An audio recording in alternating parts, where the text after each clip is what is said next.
গোপালগঞ্জে হামলা হয়েছে। আসলে কি গোপালগঞ্জে হামলা হয়েছে না ওরাই উল্টো হামলা করেছে? হ্যাঁ, সেখানকার এক পুলিশ ভাই গুলি চালাইতে বলতেছে দে, তাড়াতাড়ি করে দে।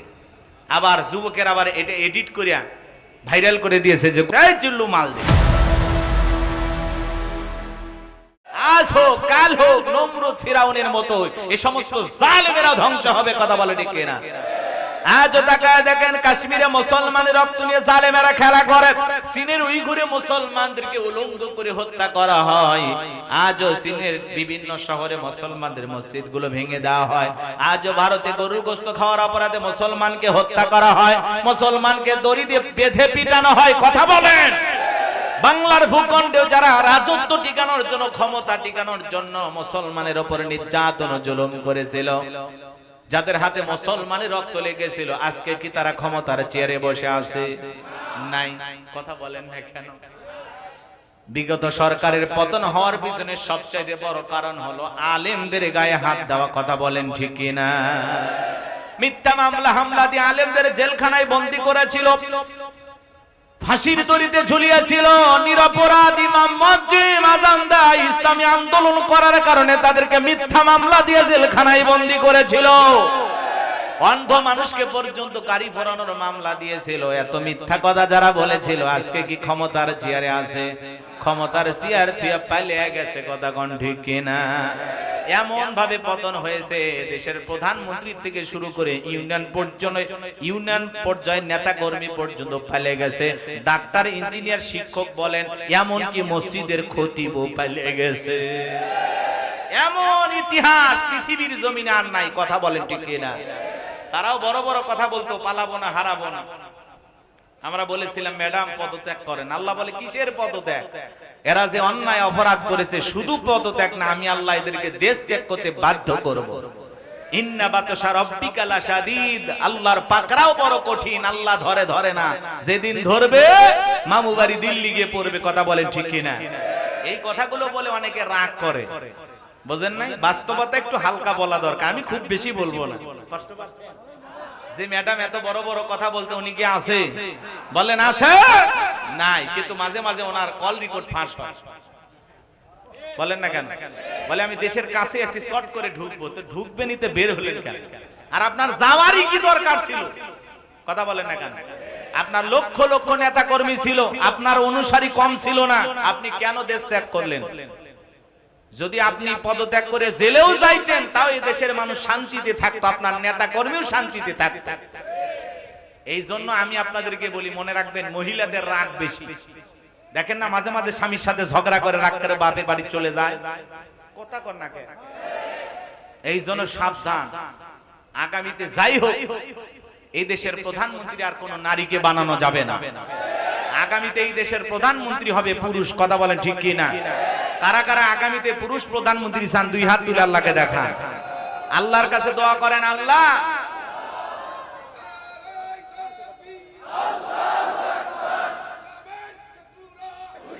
হাত নামান, আল্লাহর কাছে বলেন, আল্লাহ আর যাই করো, বাংলাদেশে আর কোন নারীকে প্রধানমন্ত্রী বানায় না। আল্লাহ এই দেশের শাসক আমরা পুরুষ চাই। কথা বলেন ঠিক কিনা? দেশ নেত্রী বেগম খালেদা জিয়ার কথা ভিন্ন, কারণ উনি আপোষহীন নেত্রী। উনি জেল খেটেছেন, অসুস্থ হয়ে দেশেই পড়েছিলেন, দেশ ছাড়েননি। ওনার হিসাবটা আলাদা। কথা বলেন ঠিক কিনা? উনি কখনো এই দেশের মানুষকে বিপদে ফেলে যান নাই। ওনার জন্য আমরা দোয়া করব, অসুস্থ আল্লাহ শেফায়ে কামেলা আজেলা দান করেন। জোরে বলেন আমিন। আর উনি বলতেন, বাপের দেশ পালাবো না, হারাবো না। ওনার কথার দাম নাই। কি বলেন? গোপালগঞ্জে হামলা হয়েছে। আসলে কি গোপালগঞ্জে হামলা হয়েছে না ওরাই উল্টো হামলা করেছে? হ্যাঁ, কথা বলে না কেন? এনসিবির নেতৃবৃন্দ গিয়েছেন, ভালো কথা, সমাবেশ করবেন, চলে আসবেন। কেন তাদের উপরে আক্রমণ করলেন? ওরা চেয়েছিল পরিকল্পিতভাবে সার্জিস আলম, হাসনাত আব্দুল্লাহ নাহিদ সহ এদেরকে পৃথিবীর মানচিত্র থেকে বিদায় করে দেওয়ার জন্য।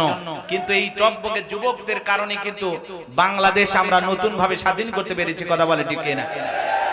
এদের চোখে মুখে যে আগুন, এদের বুকের কত বড় পাটা, কত বড় কলিজা থাকলে যেই জেলার প্রধানমন্ত্রী পালিয়ে গেছে, সেই জেলার কাছে সমাবেশ করতে বাঘের বাচ্চা এরা, কথা কোন ঠিক কিনা? হ্যাঁ, ঈশ্বর চাচা সমাবেশ করতে গেছিল, পারেনি, ভয়ে চলে আসছে।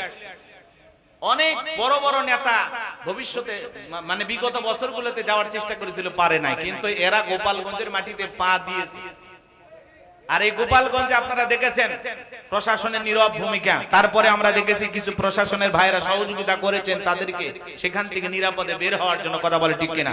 বিশেষ করে সেনাবাহিনীর ভাইদেরকে আমরা ধন্যবাদ জানাই, কিন্তু এই ট্যাঙ্কের ভিতরে না ঢুকায়া ওনাদের জন্য হেলিকপ্টার নিয়ে যাওয়া উচিত ছিল, কথা বলে ঠিক কিনা? এই প্রশাসনের ভাইয়েরা একজন টিয়ার শেল বলতেছে আর মানে অস্ত্র দিয়া ওদের মোকাবেলা করতেছে, কারণ ওদের কাছে কিন্তু অস্ত্র, গোপালগঞ্জের মানুষের কাছে যে এত অস্ত্র আমরা এই মারামারি না হলে দেখতে পারতাম না। মনে হয় ওই জায়গাতে বেশি জঙ্গি আছে, কথা কোন ঠিক কিনা? রাগ করতেছেন আপনারা? ওই এলাকার মানুষ এত অস্ত্র পাইলো কোথায়? দামি দামি অস্ত্র, মাথায় খেলে না, তারা মুখে মাস্ক লাগায় ফায়ার করতেছে, ছাত্রদের বুকে গুলি চালাইতেছে। আমার ভাইয়েরা, সেখানকার এক পুলিশ ভাই গুলি চালাইতে এসে বলতেছে এই টিয়ার শেল দে, তাড়াতাড়ি করে দে। আবার যুবকের আবার এটা এডিট করিয়া ভাইরাল করে দিয়েছে যে গোপালগঞ্জের পুলিশ একই ডায়লগ দিল, বুঝেন না? যুবকের আবার এটা এডিট করে লাগিয়ে দিয়েছে জিল্লু মালদি, মানে উনি চাইতেছে কিন্তু গুলি, যে গুলি দাও বা টিয়ার শেল দাও, এরকম চাইতেছে, এই তাড়াতাড়ি নিয়ে আয়, মানে এরকম বলতেছে তাড়াতাড়ি নিয়ে আয়। যুবকের আবার এটার সাথে লাগিয়ে দিয়েছে এই জিল্লু মালদি। এরা আবার সেই চালাক, এডিট করে, কথা কোন ঠিক কিনা?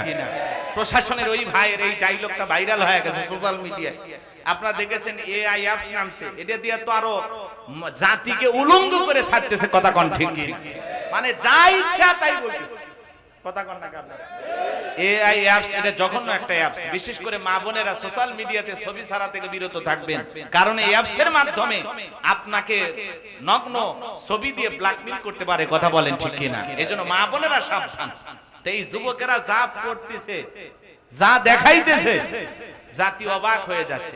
এই জন্য হাসনাত আর আব্দুল্লাহ সারজি সহ যারা আছে এদের জন্য আমরা দোয়া করব ইনশাআল্লাহ। এই তরুণীরা যা করেছে আলহামদুলিল্লাহ, এদের জন্য আমাদের দোয়া ভালোবাসা থাকবে।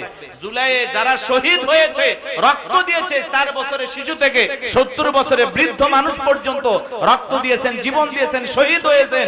এখনো হাজার হাজার মানুষ চোখ হারিয়ে, হাত পা হারিয়ে হাসপাতালের বেডে শুয়ে কাতরাইতেছেন। সেই বর্বর দিনগুলো জাতির মানুষ ভুলে যায় নাই। এই জুলুম নির্যাতন যারা করেছিল, দেশ থেকে তারা পালিয়ে গেছে।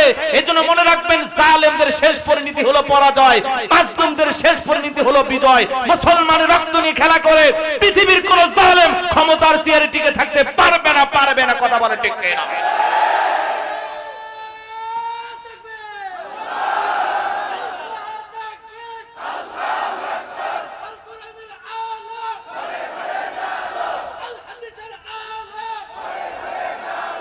আমার ভাইয়েরা, এই জন্য যারা জুলুম করেছিল, অত্যাচার করেছিল, আজকে তারা পরাজিত। যাদের উপরে জুলুম করেছে তাদেরকে বিজয় দিয়েছেন তিনি কে? কিন্তু এখন আমাদের কাঙ্ক্ষিত বিজয় আসে নাই। আমাদের কাঙ্ক্ষিত বিজয় আসবে সেই দিন, জমিনটা কোরআন দিয়ে চলবে যেই দিন, যেদিন আমরা কোরআনের পার্লামেন্ট কায়েম করতে পারবো, সেদিনই আমাদের আসল বিজয় হবে, চূড়ান্ত বিজয় হবে, কথা বলেন ঠিক কিনা? কিছুটা স্বস্তিতে আছি যে জালেম নাই, জুলুম নাই, আলহামদুলিল্লাহ ভালো আছি, কথা কন না।